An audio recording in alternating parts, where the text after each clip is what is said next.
Olá, tudo bem? Estamos de volta na nossa videoaula número 3 da disciplina Introdução aos Estudos em Comunicação.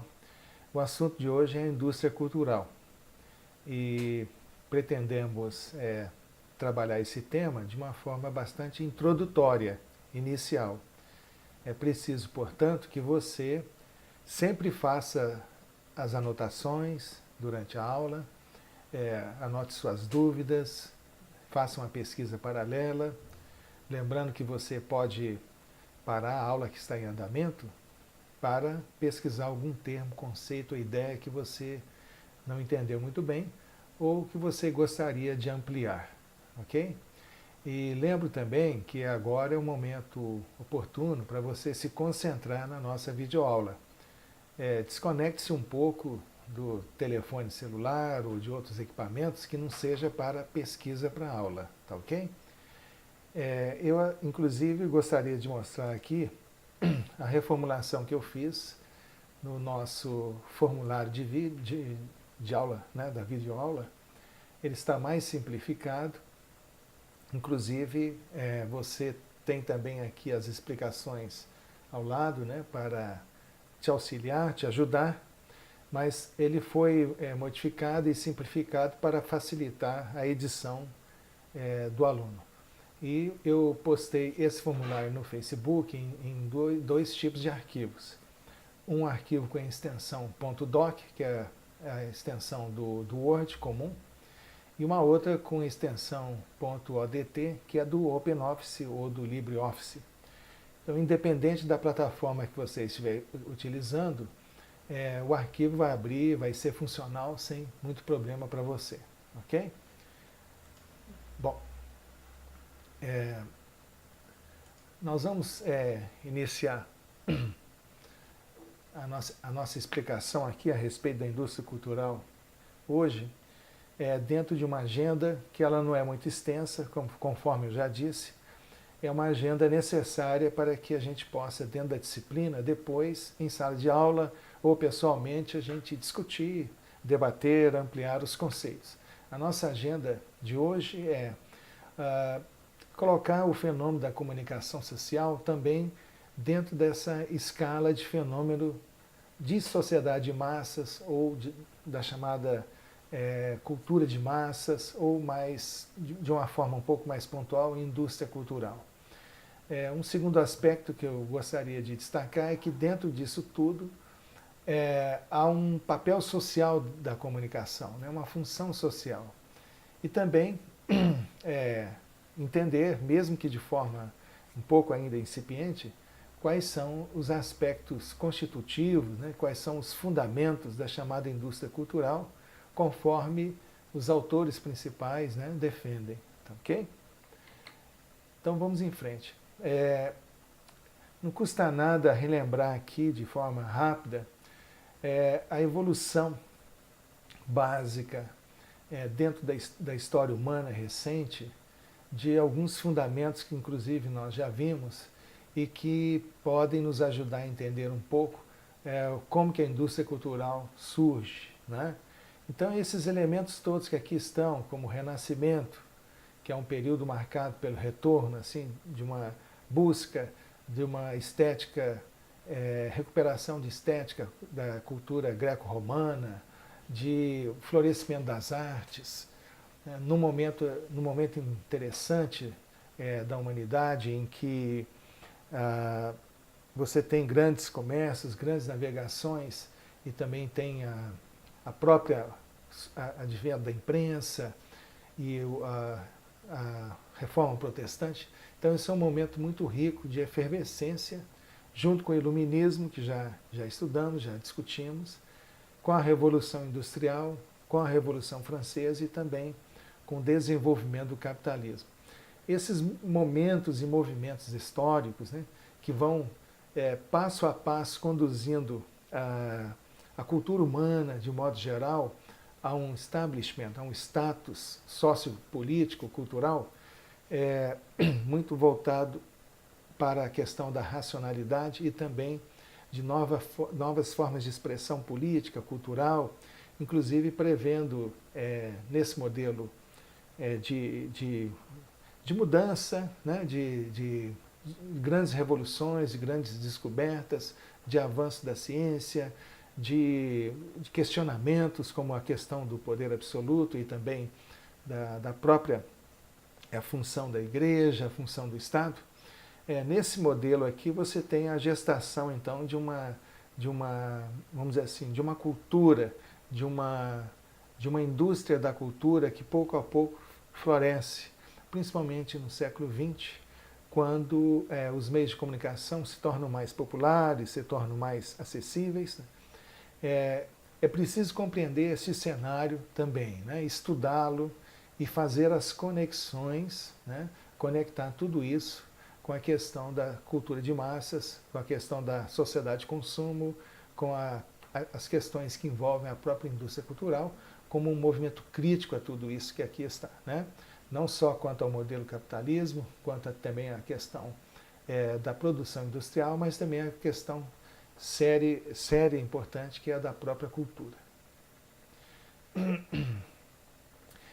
E lembramos também que essa transição entre uma sociedade tradicional e uma sociedade moderna e até mesmo a contemporânea deve ser considerada por você, né?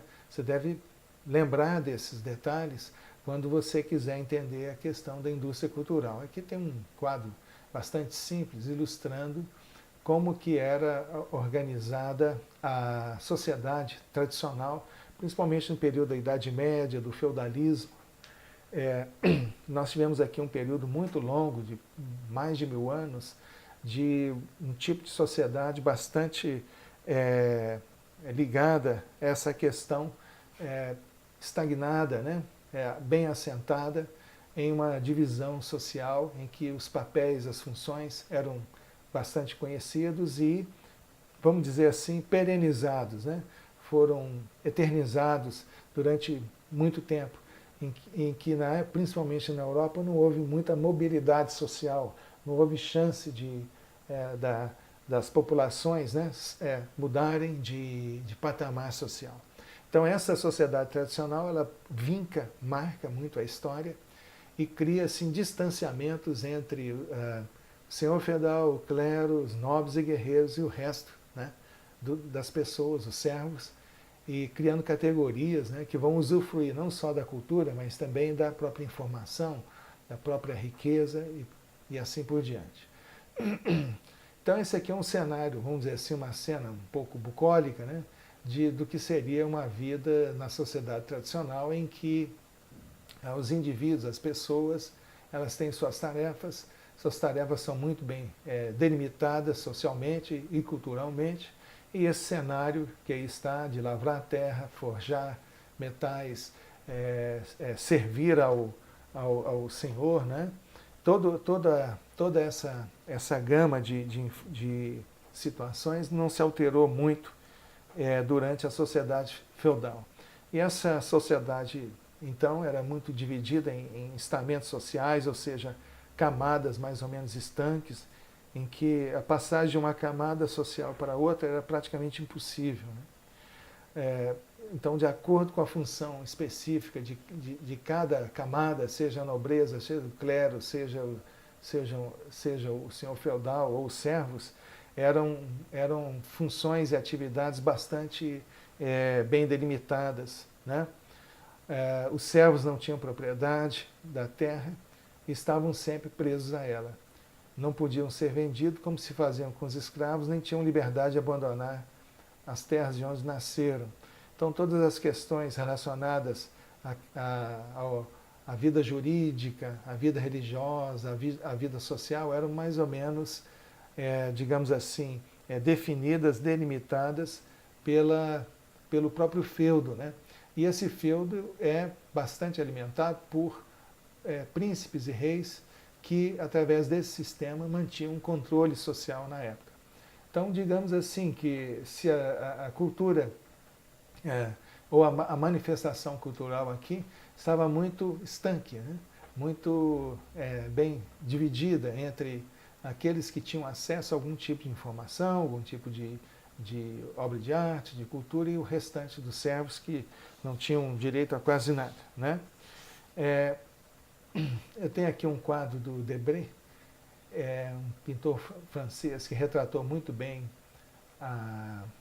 o Brasil, né, principalmente o Brasil colonial e tudo. E mesmo aqui você pode perceber assim, resquícios da sociedade tradicional, né? Mesmo no nosso período colonial, em que o papel do homem, o papel da mulher, o papel dos escravos, né? Estão aqui aparentemente saindo da igreja ou saindo de algum prédio público. Eu não lembro bem o nome do quadro aqui do Debré, mas retrata a vida do Brasil colonial. E graças a esses quadros a gente percebe, né, também esses resquícios de uma sociedade tradicional muito baseada nessa divisão bem clara de funções, de atividades e de acesso principalmente à informação e também à cultura. E um aspecto então que muda muito dentro dessa transição da sociedade tradicional para uma sociedade moderna ou contemporânea é justamente o fato de que esses estamentos sociais, essas classes sociais se diversificaram muito, né? Nós tivemos então o aumento, o inchaço de uma classe média, né? A ascensão do chamado homem médio, conforme Edgar Morin explica em suas obras. Esse indivíduo médio, então, ele domina o cenário, né? Nós temos assim o afastamento, a diminuição gradativa de poderes absolutos, dando lugar a expressões mais democráticas e também a manifestações culturais mais populares ou popularescas, conforme alguns dizem, né, ou conforme alguns escrevem, e também, mesmo com toda essa mudança de acesso à informação, de acesso à arte, de acesso à cultura, à música, a toda forma de expressão cultural, é claro que há muitos críticos, e alguns críticos severos, como aqueles que nós vamos estudar aqui, que não deixam de ter razão e lógica nas suas avaliações, mas também é preciso que nós, estudantes de comunicação, tenhamos uma visão bastante ampla a respeito disso, justamente porque as condições sociais, as condições políticas e culturais se alteram rapidamente num mundo de bastante desenvolvimento tecnológico, vamos dizer assim. Então há um predomínio hoje de muitas marcas, estilos de vida, a força marcante do consumo. A nossa sociedade é bastante dinâmica se nós a compararmos com a sociedade tradicional. É possível, né? É possível até ter mais mobilidade social, isso vai depender de algumas condições, mas há uma tendência a termos assim que a parte criativa, individualizada do indivíduo também se torne burocratizada e padronizada dentro de um esquema capitalista de funcionamento, de organização da sociedade, que é bastante conhecido por todos nós, porque nós estamos vivendo justamente nesse momento, né, nesse sistema. E existem alguns ícones, algumas expressões artísticas, expressões geográficas dessa modificação, né, do cenário, principalmente quando você considera a acumulação e vamos dizer assim, o inchaço das grandes cidades, metrópoles, né, que em grande parte ao longo da história foram responsáveis pelo esvaziamento, né, do feudalismo e de outras formas mais rígidas de controle social e de governo social para formas mais, vamos dizer assim, livres, mais democráticas, mais enfatizando mais a individualidade, o individualismo, a marca da criatividade do indivíduo, né, que é justamente a vida em grandes cidades, nos grandes burgos, né, que ampliaram muito essa perspectiva de modernidade ao longo dos séculos, né, principalmente criando novas especialidades de trabalho, novas regras de consumo, até temos essa sociedade pós-industrial que temos, como hoje, né? E há muitos símbolos na sociedade pós-industrial, como é o caso aqui, por exemplo, da Estátua da Liberdade. Ela está bem na entrada de Nova York, e ela é um super símbolo, né, dessa nova era de modernidade, de liberdade, mesmo que a gente possa, de várias maneiras, questionar tudo isso, né?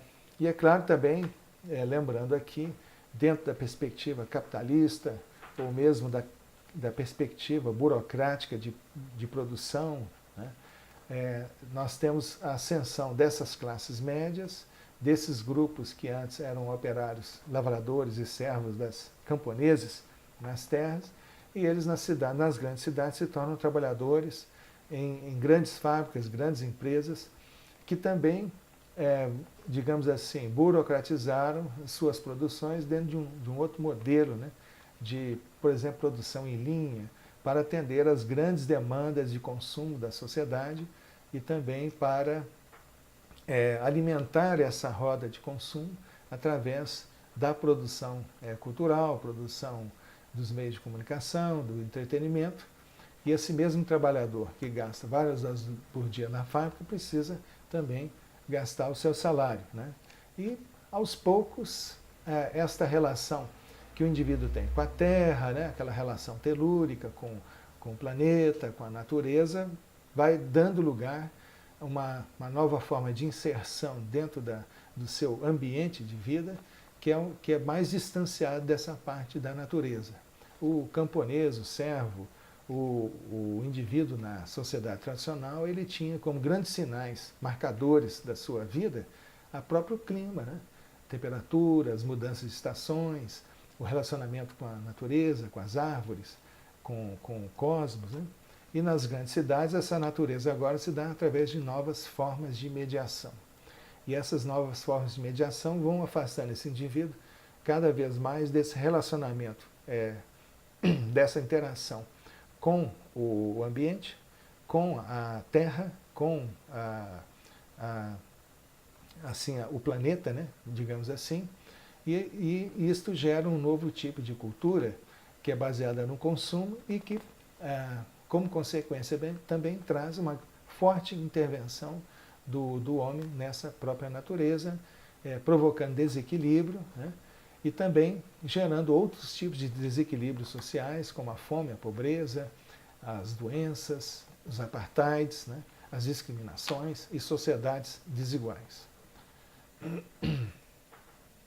E aqui nós temos um pátio de fábrica, né, de automóveis, que tipifica bem esse cenário, né, devastador de produção de bens de consumo em larga escala e que precisam ser desovados, despachados, dentro de uma cultura em que o indivíduo não mais tem os seus instrumentos e ferramentas de trabalho para toda a vida, mas os produtos, né, mesmo aqueles bens culturais, têm um tempo de obsolescência, um tempo de durabilidade que é característico dessa sociedade de consumo e também da chamada indústria cultural.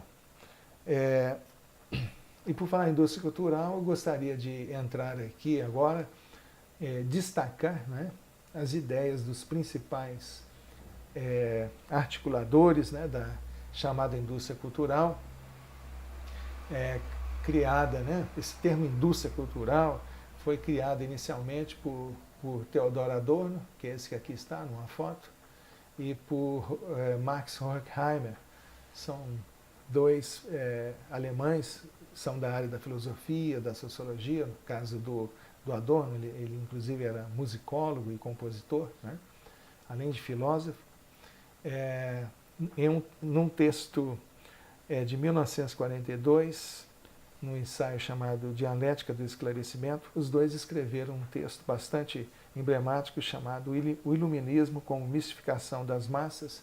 Eu até separei aqui um livro que pode ajudar vocês a ler esse texto, que é o Teoria da Cultura de Massa, organizado pelo Luiz Costa Lima. Esse texto do Max Horkheimer e do Theodor Adorno está aqui nesse livro, em português. Isso pode facilitar bastante a sua vida, se você quiser ampliar, né, os seus estudos, seus conhecimentos a respeito da chamada indústria cultural.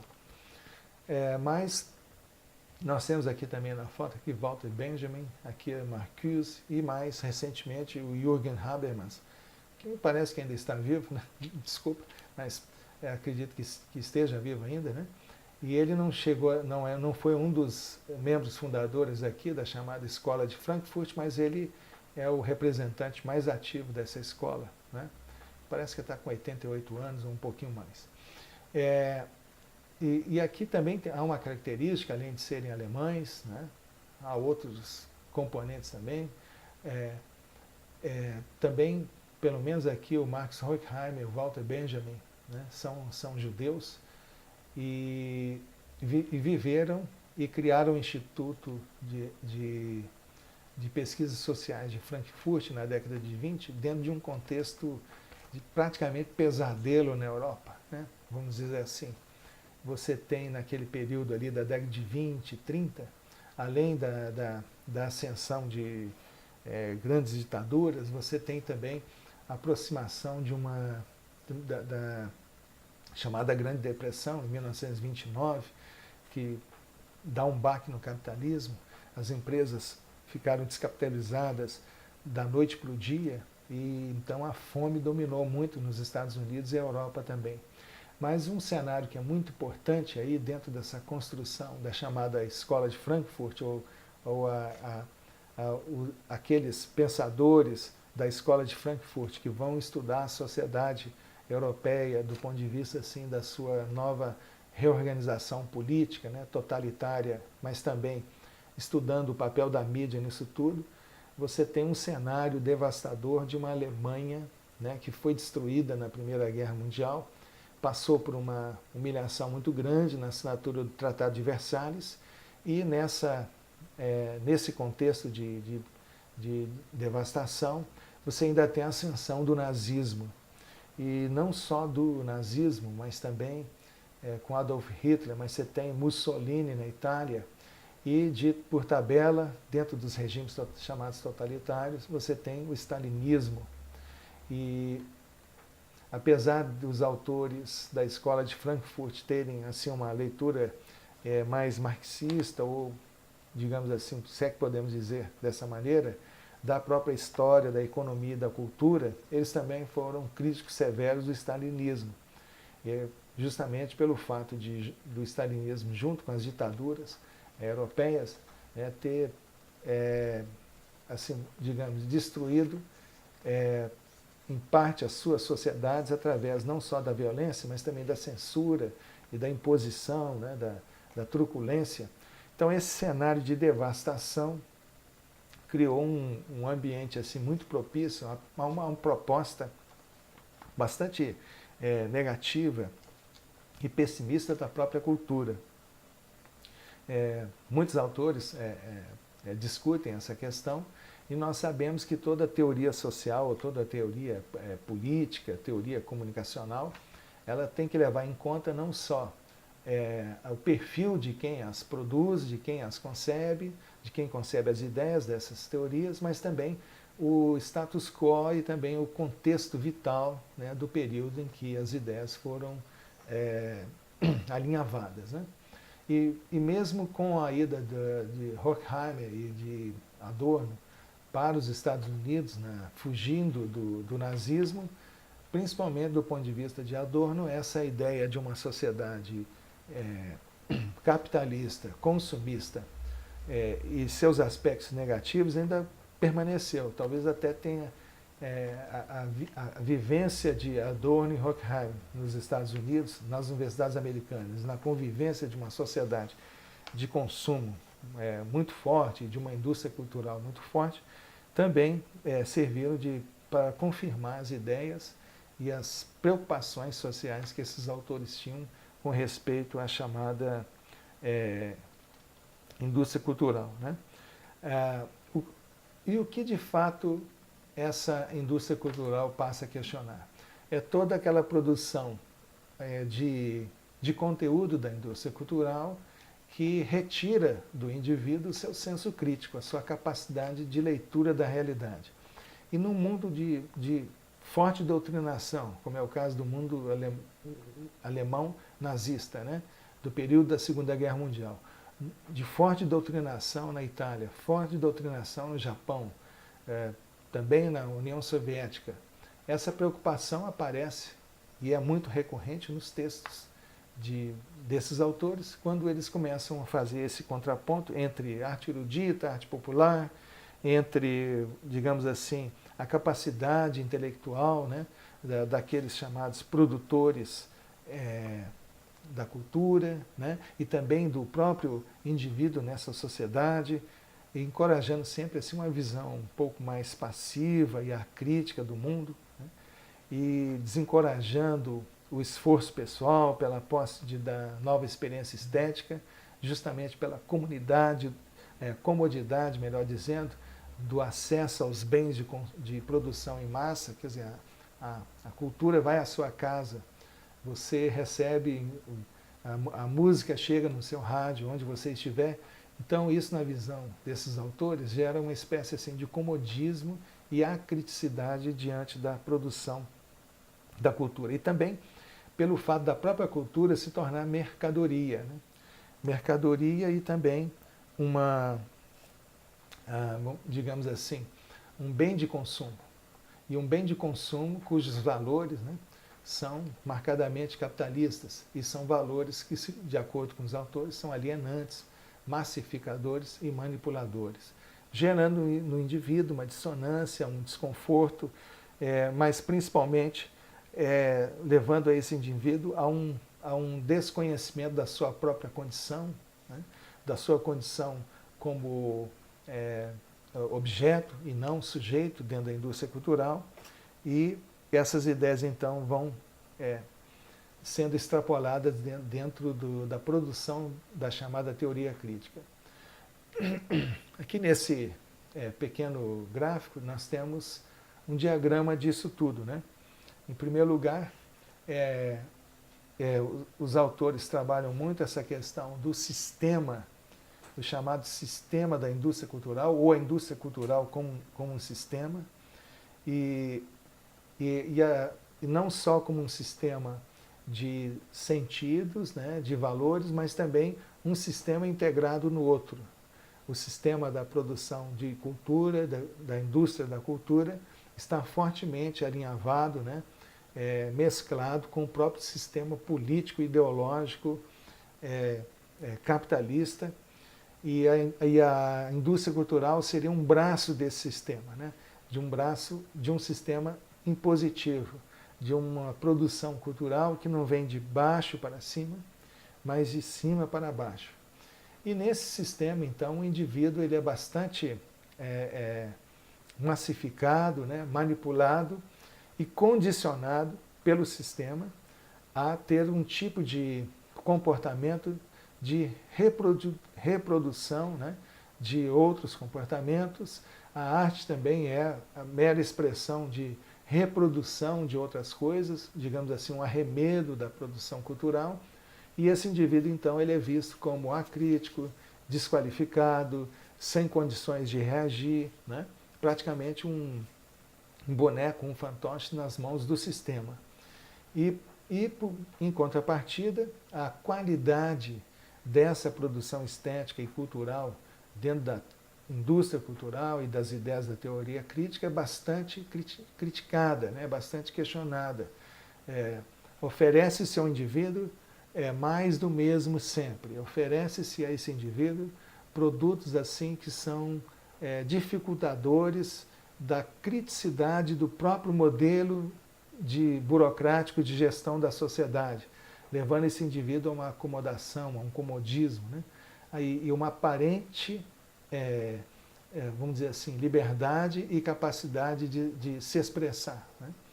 E, por consequência, os efeitos aqui são bastante evidentes, além de, digamos assim, trazer um novo padrão de qualidade para baixo, né? Levando o indivíduo à sua descaracterização, à sua desmobilização e também marcando esse indivíduo não mais como um sujeito e sim como um mero objeto dentro dessa perspectiva. Eu separei aqui alguns excertos, algumas frases desses autores, principalmente do Adorno e do Horkheimer, mostrando como que essas ideias são abordadas aí, né?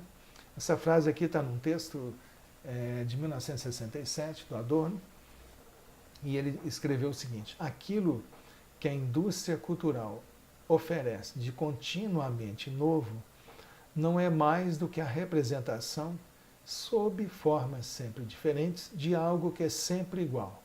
A mudança oculta um esqueleto. E por aí vai.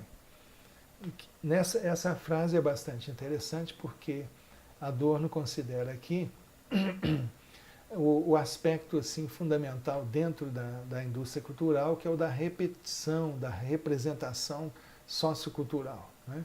Aquilo que às vezes vem com a embalagem nova, né, com um formato novo, na verdade é digamos assim, uma velha forma, né, já estabelecida. Ou como bem escreveu Edgar Morin aqui nesse livro, Cultura de Massas no século XX, dentro da indústria cultural, a fórmula precede a forma, ou a essência. Então, a fórmula que dá certo, a fórmula cultural que dá certo, é mais importante do que aquela fórmula que tem, do que os processos em que a forma, a essência, o conteúdo predominam, né? Então, a regra, aparentemente, é a da repetição. Eu até trouxe aqui uma exemplificação disso, que é o filme Duro de Matar, né? Que tem 1, 2, 3, 4, se deixar vai 20, né? 20 edições. E exatamente a fórmula é a mesma, né? O conteúdo é o mesmo, o padrão de concepção do filme é o mesmo, e as pessoas continuam assistindo, né? Então, dentro da perspectiva da teoria crítica, isso aqui seria um bom exemplo desse padrão de repetição e de fórmulas que tentam aparentemente criar algo novo e, na verdade, elas estão recuperando, né, os velhos modelos que funcionam e que dão certo. E essa chamada, então, indústria cultural, ela ressignifica o indivíduo e também transforma esse indivíduo levando-o a um papel bem mais passivo e de mais acomodação ao sistema em que ele vive, né? Gerando padrões significativos para apresentar a mulher na sua feminilidade ou na sua sensualidade, né? Marcando muito e usando muito, explorando muito o corpo da mulher, conforme alguns autores reclamam, né? E também gerando aqui esse comodismo, né? Os americanos gostam muito de ilustrar essa situação aqui como sendo a batata de sofá, que é aquele indivíduo que não sai do sofá, né? Ele fica ali consumindo e, em lugar da televisão estimular a sua criticidade e o seu pensamento crítico, pelo contrário, o transforma em um objeto de consumo, né? Que incapacitado de romper os laços dessa situação, né, em que ele se encontra. Nós diremos assim, são as novas formas de opressão, né, e as novas formas de condicionamento humano. O espectador não deve agir pela sua própria cabeça. Isso aqui também, esse texto de 1947, ilustra bem essa ideia aí, né? O produto prescreve todas as reações, não pelo seu contexto objetivo, que desaparece mal se volta para a faculdade de pensar, mas através de sinais. Qualquer conexão lógica que exija perspicácia intelectual é inescrupulosamente evitada. Ou seja, há uma visão aqui bastante negativa de que o indivíduo na indústria cultural ele tem suas reações, seus comportamentos já previstos, né, modelados pela própria cultura, que é o que alguns autores vão chamar, como é o caso de George Gerbner, quando desenvolve a teoria do cultivo, o chamado mainstreaming sociocultural. Por mais que esse indivíduo tente lutar contra a correnteza sociocultural, ele está imerso nela e segue em frente. E isso pode gerar, assim, indivíduos, de acordo com a indústria cultural, incapacitados para a reflexão e também condicionados pelas redes e sistemas que os amparam, que os vamos dizer assim, que os reorganizam, mas que também os massifica e os condiciona, né? Trazendo perspectivas e visões bastante fundamentadas aí dentro de uma relação de consumo muito forte.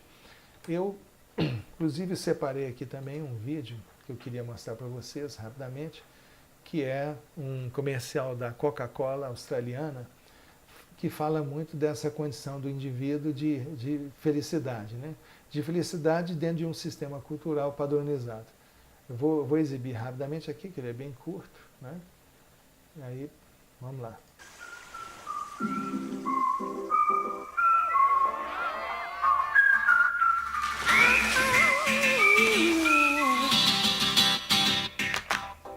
Well, hello, is this thing on? Is anybody listening? A brand new day has begun. The first thing that I want to do, make sure that you feel it too. So I'm not the only one. Come on and let me up, it's a brand new day. Open up a little happiness today. So I can be someone new. So I can be someone new. To fly away. Open up a smile on another face. So I can feel something new. Open up some happiness. Open up some happiness.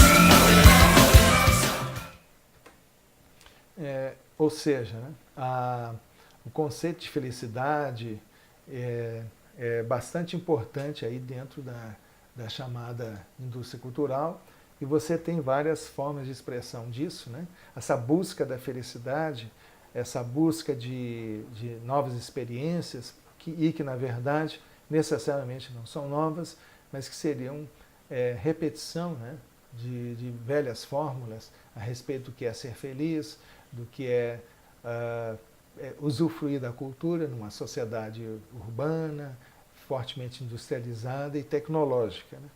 Todas essas questões, elas surgem muito dentro das ideias, não só de Adorno, mas também de Edgar Morin.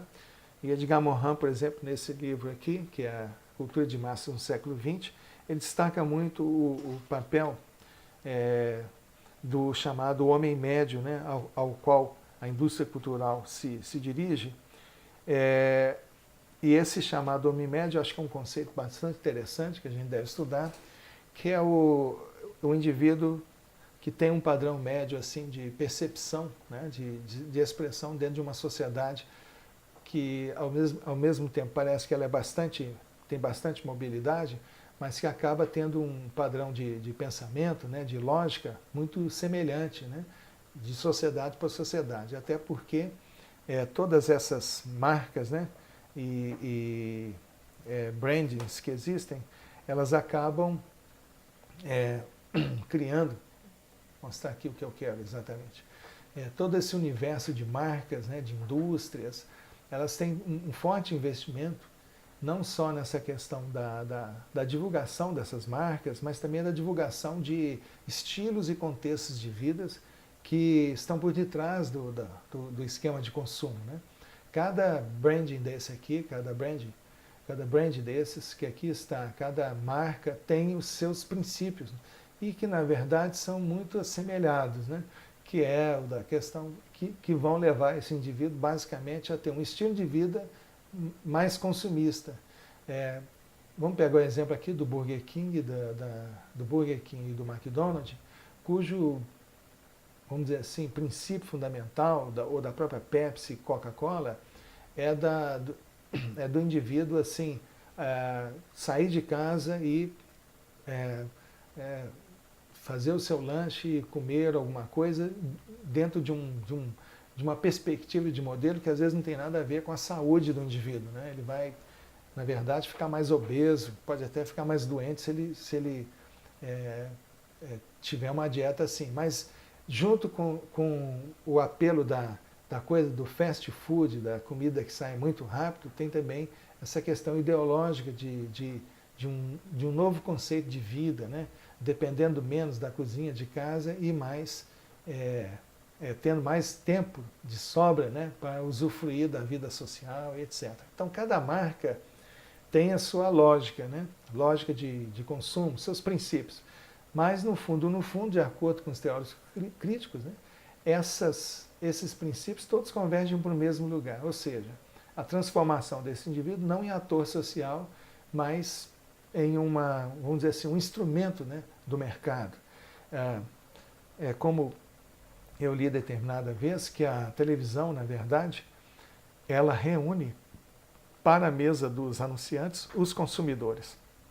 Então, todo esforço de produção cultural, produção de informação que a televisão tem, no fundo, o objetivo é reunir indivíduos, o chamado homem médio, mesmo que ele esteja dividido em segmentos sociais de consumo muito bem delimitados, né?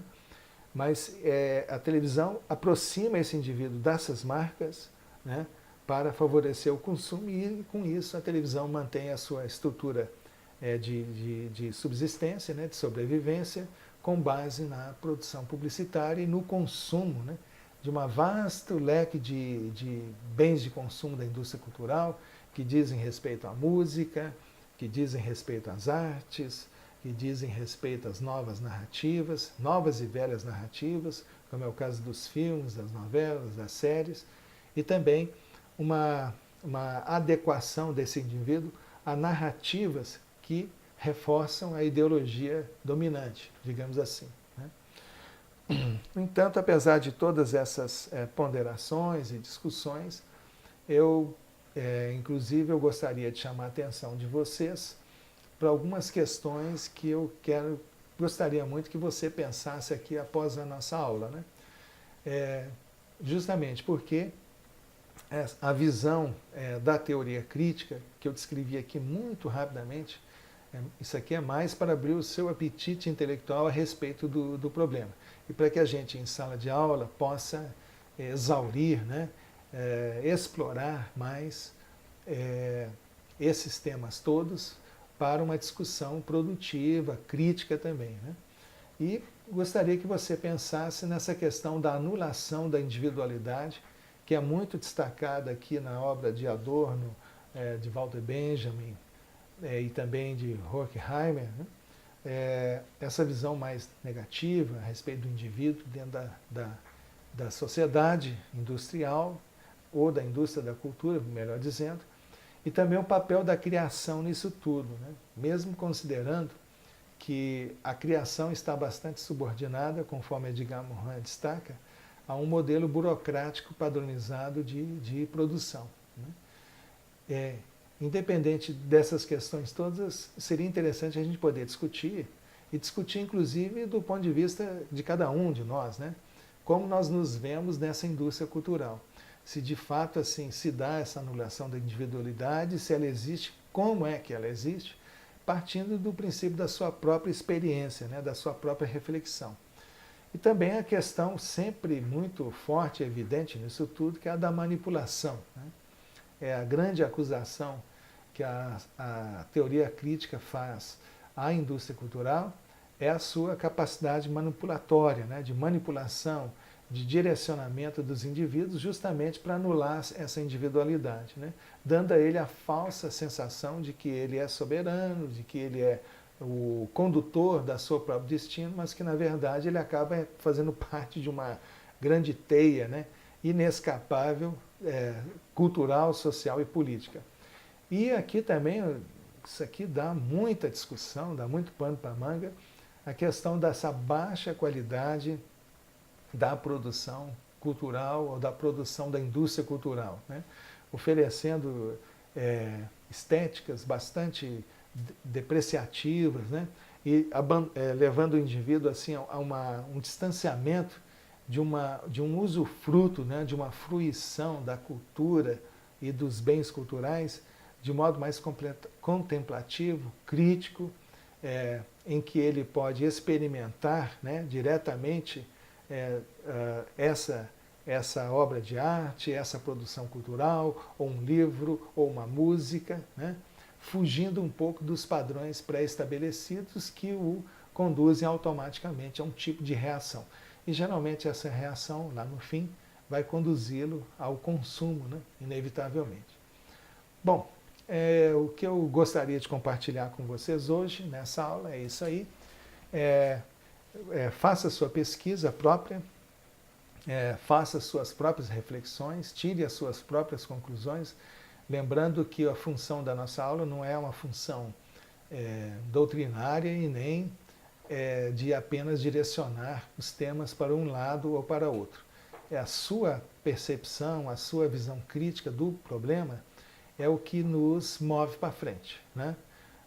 Nós não pretendemos, com as nossas aulas, que você reproduza ou repita tudo aquilo que o professor falou ou que os autores, né, falaram ou escreveram, mas que você possa, através da sua autopesquisa, da sua pesquisa própria, do seu esforço pessoal e também do esforço que você vai fazer com seus colegas em sala de aula, em equipe, que você possa produzir sentidos, né? Possa produzir uma reflexão que o leve a ter mais autonomia intelectual. Por hoje é só, um grande abraço para você e até a próxima videoaula. Um abraço.